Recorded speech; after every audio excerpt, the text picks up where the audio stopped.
Então vamos lá.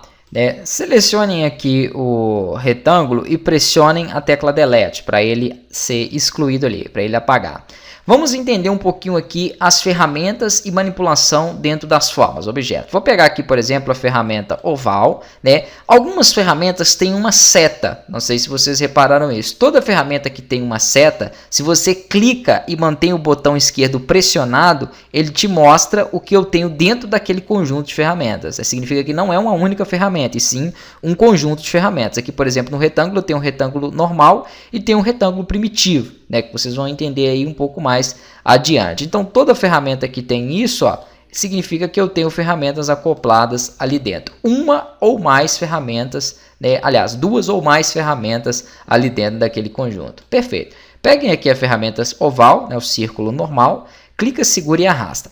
Esse círculo, ele veio aqui com um traçado, que é um contorno, e um preenchimento. Então, eu tenho aqui edições diferentes para cada um desses objetos. Se eu clicar no contorno, é um tipo de configuração. Se eu clicar no preenchimento, é outro tipo de configuração que eu vou ter ali habilitado para poder trabalhar. Tá? Já preenchimento, basicamente, o que eu tenho? Cor. Então, o que eu posso mudar aqui é a cor daquele objeto. Trabalhando com uma cor sólida ou uma cor aqui em gradação, do tipo radial, do tipo linear. Então, assim, são vários tipos em que eu posso trabalhar. Além da opacidade. Então, por exemplo, selecionei aqui esse verde escuro.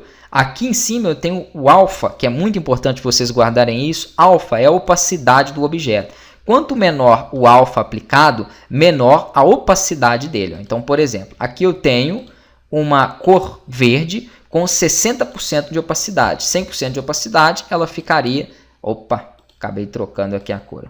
Vou colocar novamente ele, a mesma cor verde com 100% de opacidade. Se eu diminuir um pouquinho aqui o alfa, vamos colocar 40, ela já fica com uma cor diferente, uma transparência ali, ela fica mais fraca, tá joia? Então, assim, nós vamos utilizar muito opacidade nas animações, inclusive aí, em recursos de programação. Então, isso aí vai entrar um pouco mais adiante. O traçado, ele já me dá mais opções, porque eu tenho aqui a espessura dele, Isso aqui é muito útil para os designers que gostam de criar a parte visual dentro do Animate. Também são bem semelhantes aqui com recursos que vocês encontram no Illustrator, no Photoshop, no CorelDRAW. Então, assim, mesmo quem já desenvolve a parte de animação aí, a parte de cenários, nesses outros softwares, vai ter facilidade imensa para desenvolver no Animate, porque ele tem todas as ferramentas e recursos que você precisa. Então, dá para trabalhar perfeitamente aqui dentro. Estilo do traçado, se eu quero ele tracejado, se eu quero ele aqui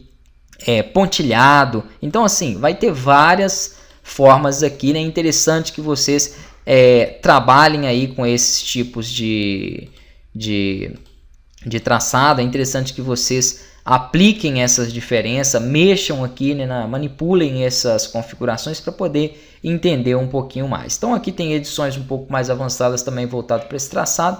E se eu não quisesse traçado? Se eu não quisesse traçado, eu posso eliminar ele da seguinte forma. Eu clico aqui acima, e eu vou ter essa opção, que também tem na cor. Tá joia? Se você clicar nessa opção, ele remove o traçado. Então agora ele é um círculo apenas com preenchimento. Se eu quiser aqui novamente inserir o meu traçado, perceba que quando eu clico aqui, uma vez que eu removi, ele removeu isso do objeto.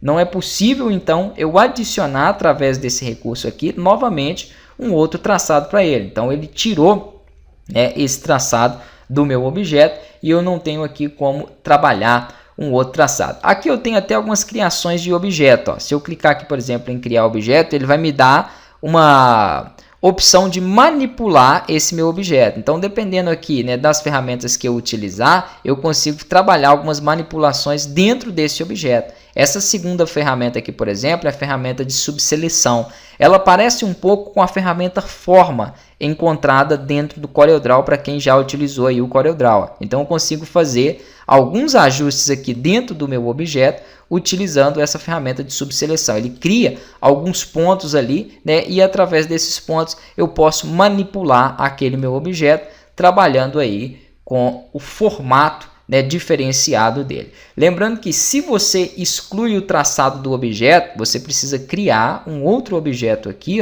e aplicar nesse outro objeto um traçado, tá joia? Eu vou mostrar um pouco mais sobre traçado e aplicação de de contornos dentro dos objetos na próxima aula.